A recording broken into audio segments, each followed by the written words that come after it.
Eng qizig'i kulchatirda mana xohlagan joylaringga qo'yib olaverasizlar. Bu nima uchun kerak bo'ladi? Tvzonani yoqib o'chirgani. Hech qanaqa sim kerak emas, kabel kerak emas.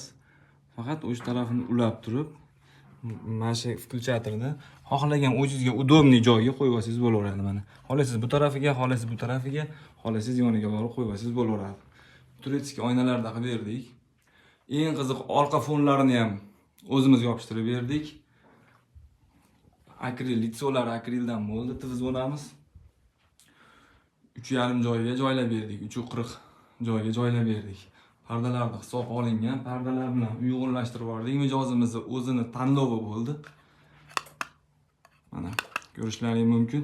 Eng qiziq joyi mana shu svetilnikni ham shu Bluetoothga kulchatirga ulab qo'ydik.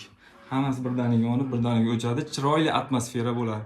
O'zlaringiz ko'rib baho berishlaringiz mumkin. Svet ham yoqib oling do'st. Hammasini. Mana qanaqa atmosfera paydo bo'ldi.